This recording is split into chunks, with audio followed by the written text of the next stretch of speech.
अस्सलाम वालेकुम। आज हम बनाएंगे अंडे कोफ्ते। हम आपको बहुत ही आसान तरीके से अंडे कोफ्ते बनाना सिखाएंगे। चले फिर स्टार्ट करते हैं। सबसे पहले हमने 1 केजी बीफ का गोश्त लिया। इसमें 2 अदद प्याज और हरी मिर्ची शामिल करके इसको चॉप करेंगे।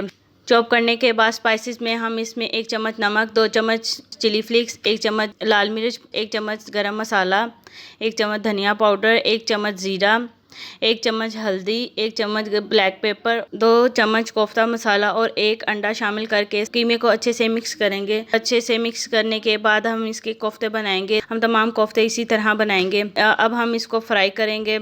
कोफ्तों को गोल्डन ब्राउन करने तक फ्राई करेंगे। अब कोफ्ते गोल्डन ब्राउन हो चुके हैं, हम इसको निकाल लेंगे। अब हम कोफ्तों का मसाला तैयार करेंगे। हमने आधा कप घी लिया। इसमें 3 अदद प्याज और हरी मिर्ची शामिल करके प्याजों को लाइट ब्राउन करेंगे। अब प्याज लाइट ब्राउन हो चुके हैं, हम इसे निकाल कर दही और टमाटर के साथ ब्लेंड करेंगे। अब हम घी में 1 चम्मच अदरक लहसुन का पेस्ट शामिल करके इसको भूनेंगे। अदरक लहसुन को भूनने के बाद इसमें ब्लेंड किया हुआ पेस्ट शामिल करेंगे और इसको अच्छे से मिक्स करेंगे। स्पाइसेस में हम इसमें 1 चम्मच लाल मिर्च, 1 चम्मच चिली फ्लेक्स, 1 चम्मच हल्दी, 1 चम्मच धनिया पाउडर, 1 चम्मच जीरा शामिल करके अच्छे से मिक्स करेंगे और मसाले को तब तक भूनेंगे जब तक इसका घी ना निकल आए। अब मसाला अच्छे से भुन चुका है, हम इसमें कोफ्ते शामिल करेंगे। इसको अच्छे से भुनेंगे। हम 2 मिनट के लिए इसको ढाम देंगे ताकि इसका पानी खुश्क हो जाए। अब कोफ्तों का पानी खुश्क हो चुका है और ये अच्छे से भुन चुके हैं। आप इसमें अपनी मर्जी के मुताबिक पानी शामिल कर सकते हैं। अब तैयार है मज़ेदार अंडे कोफ्ते। आप इसको रोटी या नान के साथ सर्व कर सकते हैं।